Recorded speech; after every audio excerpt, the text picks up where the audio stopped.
Lifted it too early. Yeah.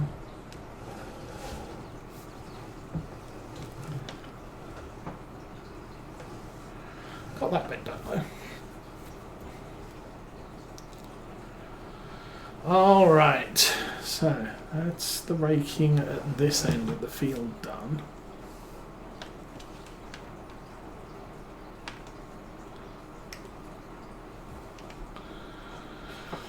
I'll get the baling done.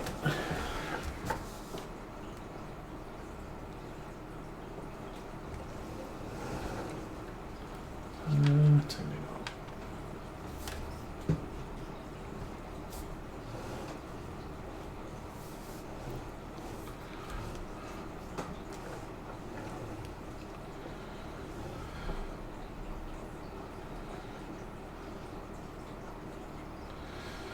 So, yeah, streaming shows this week. Finally, looks like Lord of the Rings, Rings of Power is getting moving.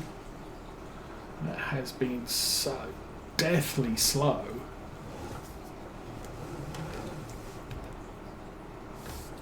We finally got a little bit of action, a little bit of progression to the story. And I don't know how many people have given up on it already. Supposedly, if everyone watched the first 2 episodes in their entirety, they have about 10 million viewers. And frankly, the first 2 episodes should have been 1. Oops.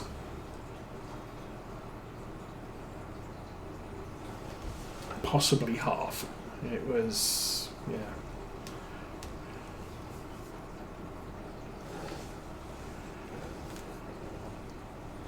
I mean, you look at the original Lord of the Rings movies, and they're kind of slow moving, but they're 2 hours or longer if you go for the director's cut. And so something happens, at least something happens in that 2 hours.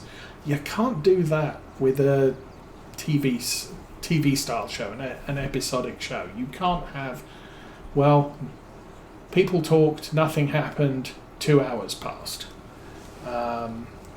You lose your audience. Something has to happen every episode, and if you've got nothing happening, or if you're not telling a story for an entire episode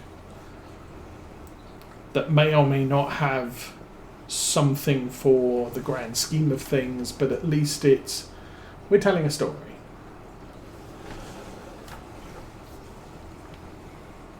You're going to lose audience very, very quickly.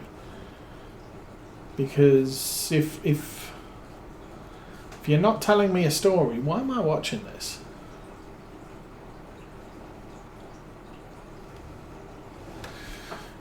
Same deal with Andor. Same deal with Kenobi. Kenobi was such a slow start. Now, once it got to the point where Vader's facing off with Obi-Wan, okay, now things are getting interesting, and what was it? Like The Mandalorian, the last episode of season 2, where Luke Skywalker turns up and does Jedi badass kick butt stuff. Incredible episode. But The Mandalorian had stuff happening all the time. It wasn't, nothing happened. He had a story. He had a story every week, and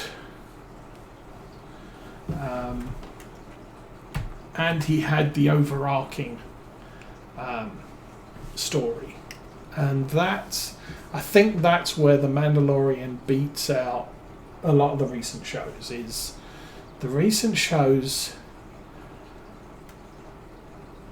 if you want to talk about it in Star Trek terms, don't have a planet of the week. They just have a story that is long and slow and frequently doesn't appear to be going anywhere.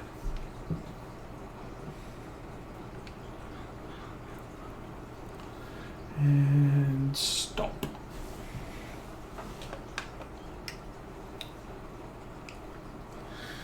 So,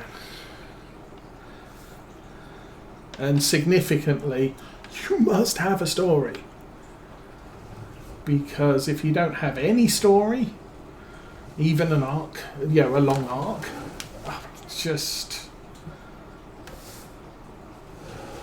it's like I'm reading a reference book for entertainment. I'm not reading a reference book for entertainment. I'm reading a reference book to find stuff out. And then when I want to be entertained, I'm going to read a story. And if your novel isn't a story, then I'm kind of wasting my time reading your novel. Now, don't get me wrong, I've got dozens of reference books because they have information in that I want to know for some reason or another. And so reference books have their place. But a TV show that is supposed to be entertainment should not play like a reference book. Nothing happened. It's get some writers, people.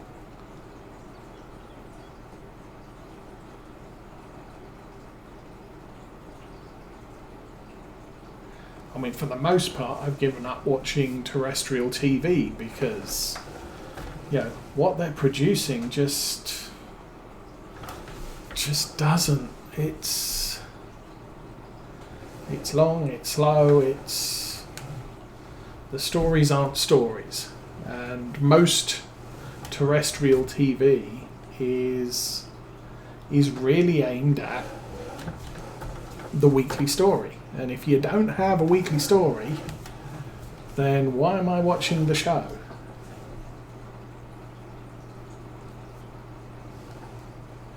Now, if I'm going back to watch a show, I mean, for example, I'm re-watching Stargate SG-1.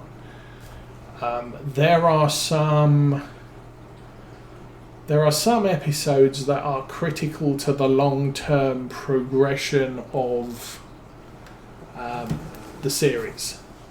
So there's the episode where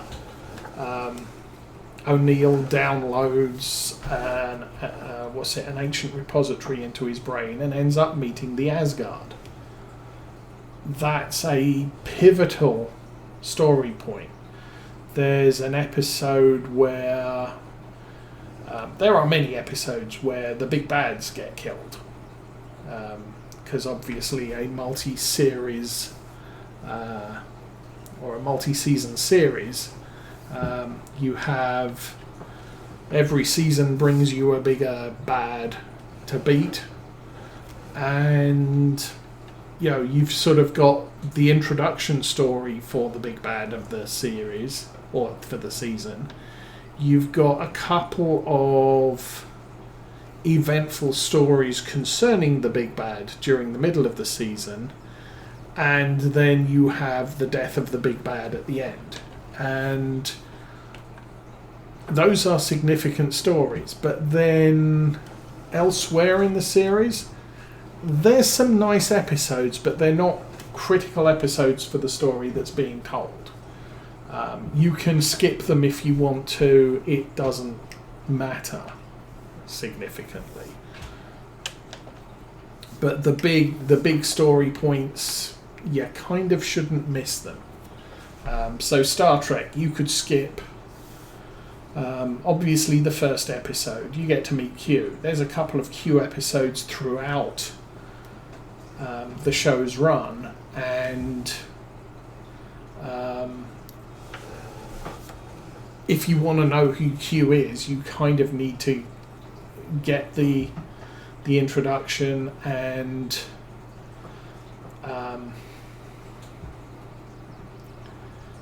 get the progressions. There's a couple of Borg episodes which over the course of 7 seasons fleshes out the Borg. It makes sense to see all of them if you're interested in catching that story arc. There's Klingon stories, that are spread over multiple seasons. But a lot of the seasons or a lot of the stories in between, there are some nice stories, but do you have to watch them? No, it doesn't. It doesn't matter to the long term of the show whether you see one particular story or not. Obviously, if you're going to skip all of them, then why bother? But yeah. But so far, I'm just feeling Amazon Rings of Power, in part, and/or Kenobi. There are far too many skippable episodes than there are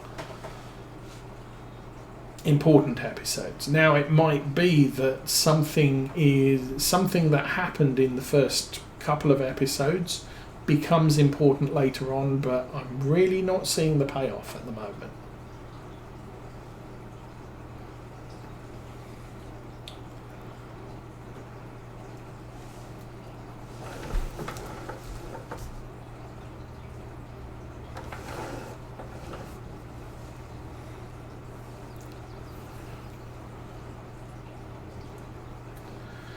With Andor, they're getting set up to do a job. So this week's episode was meeting the team that you're doing the job with. So that's kind of important at the moment.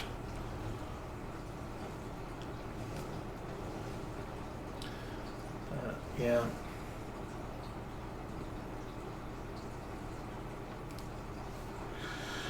Okay, well, this job is nearly done. So yay for that. Of course, I parked the rake in the entrance to the field, which not the best of plans.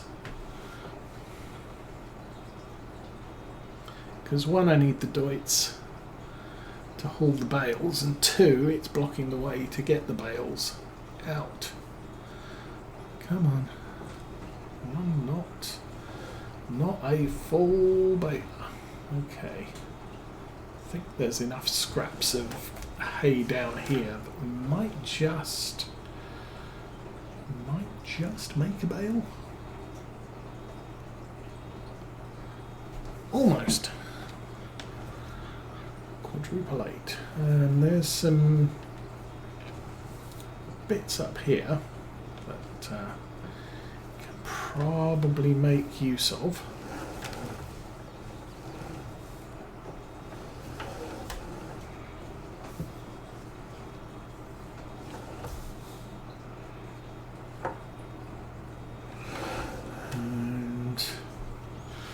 This is why stopping early probably works. Oh, just don't drop another bale on the road, because that would be just totally bad.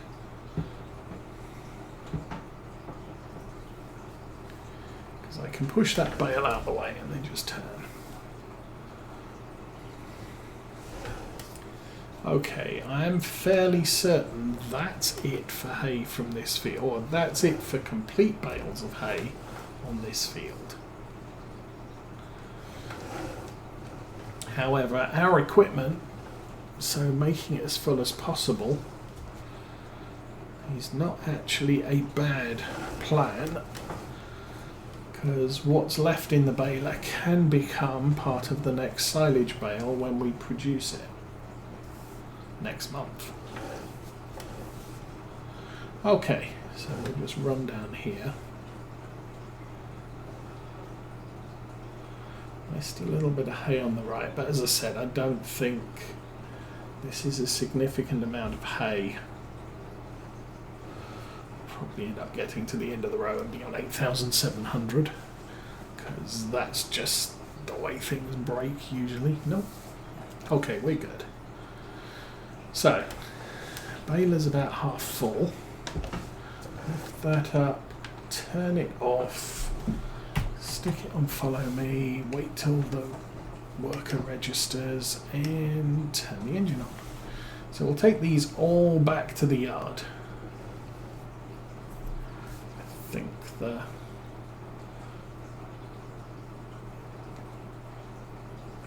still got the sprayers out, so that's fine.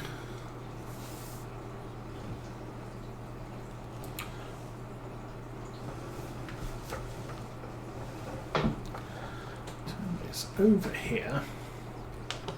Turn that off. And take the worker off. Pull that a little bit close.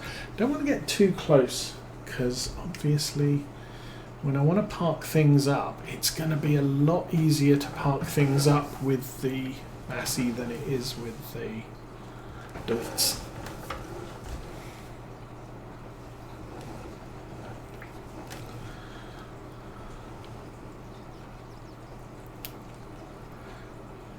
I also want to start planning a layout change of the barns in the yard. Like a little bit more variety and kind of from a farmer's point of view, a little bit more security. Some barns with gates or doors on so we can lock our equipment away.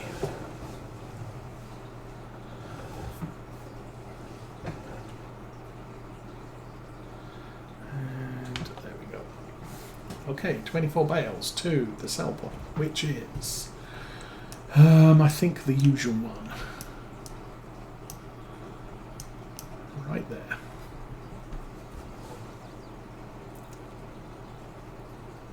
I might buy the plot of land that the flour mill is on, so we can build a small shed and put our truck in it. Possibly also place a fuel point and maybe a small repair thing. Maybe there's probably a small repair garage, something that will take kind of like this one but smaller. So a small thing I can put a vehicle in and do maintenance on it. So when the truck gets needing service, I can just get that done on site at the flour mill. A refuel point so that we can just keep it fueled up whenever. And we probably don't have to keep much more than 50 litres of fuel in it.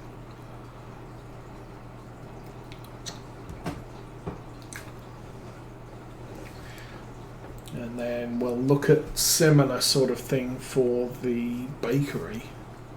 Obviously, if we start using the placeable area up at the northeast side of the map, we only need one sort of lifter type of vehicle, truck. What else is there? Forklift, that type of thing. For all of the production points that we end up putting there. Oh, that sucked.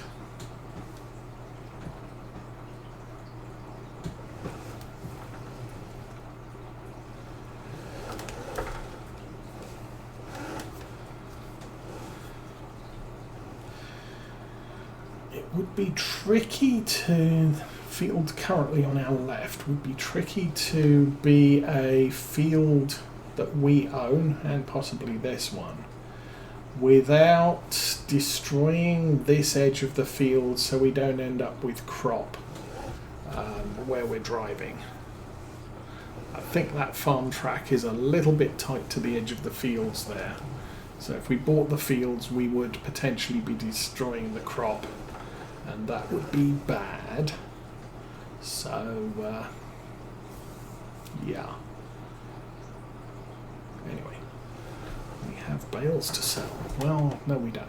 We have bales to unload.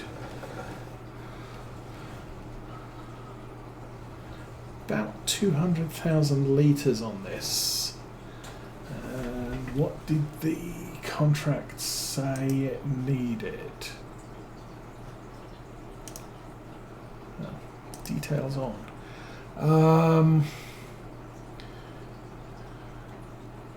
227,900. Okay. 100% of the field done. I don't know what that means. Max width, height. Oh, I guess that's the size of the field. 162 by 356. That's cool. Okay, let's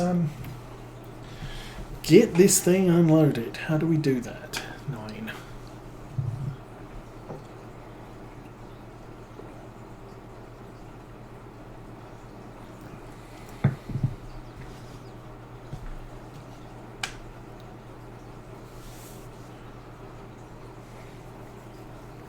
So for some reason recently, my YouTube viewing, I've been recommended videos by Valtra, the actual manufacturer of Valtra tractors. So I haven't watched the Valtra Series Q release video, that's a thing. But they have released a sort of a small few minute video on Valtras include a central lubrication system. So you put your oil, there's one point to put oil in, and then the oil is fed round to all the things that need it. So your engine, your gearbox, your transmission, your PTOs, everything gets lubricated from this one central oil tank, if you like. What else do they have?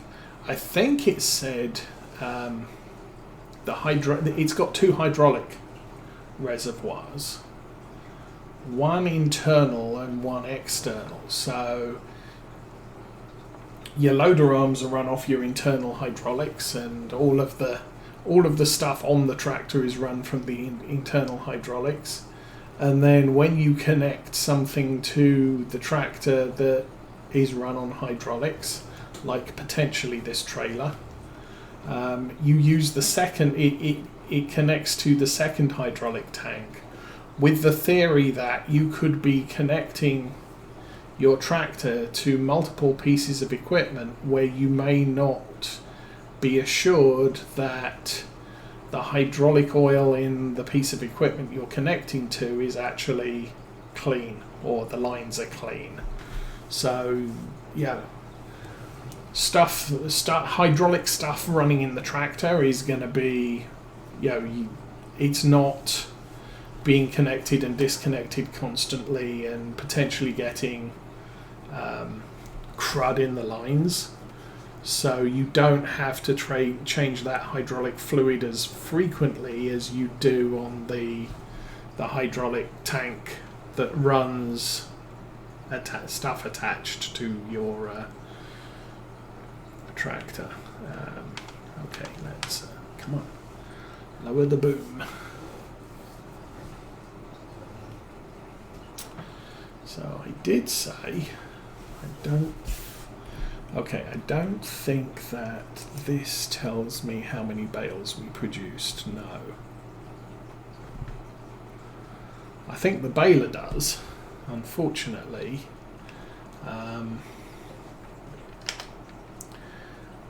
We've produced 399 bales since it started counting. I should have reset the bale counter, then I would know how many bales we created today. But you don't get told, at least on game stats, how many contract bales you've created.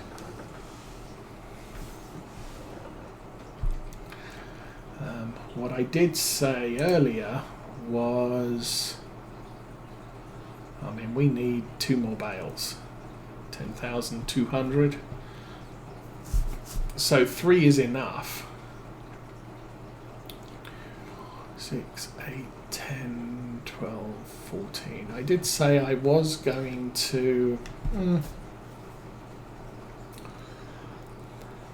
I was going to take all of the bales in one load, in the second, in the last load, down to the sell point, and then I would keep anything that's left over. Unfortunately, I don't think there is anything left over. This is not going to be a complete load.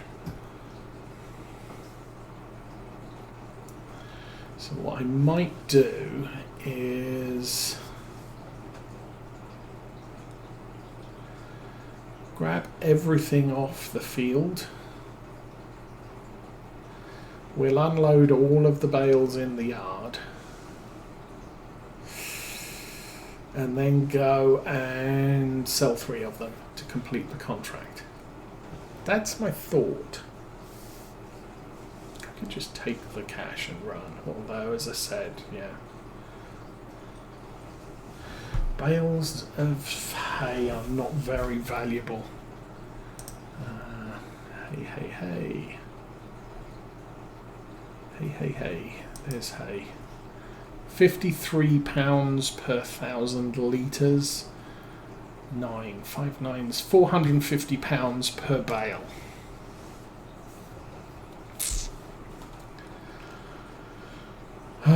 It's part of the problem with playing hard mode.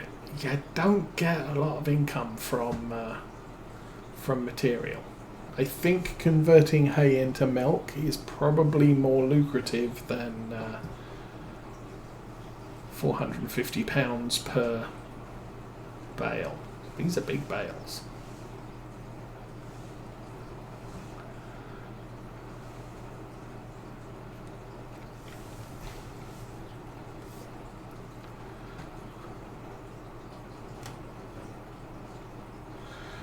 So I think what we'll do is I'll grab all of these, I'll unload the trailer, we'll put the bale spike on the Massey and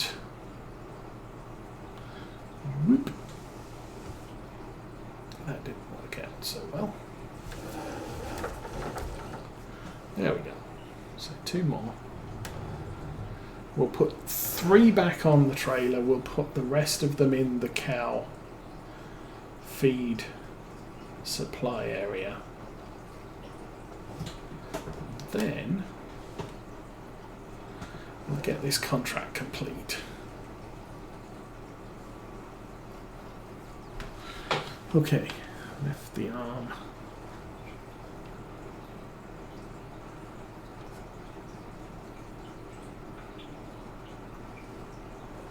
And there's our little cows. Yay, cows.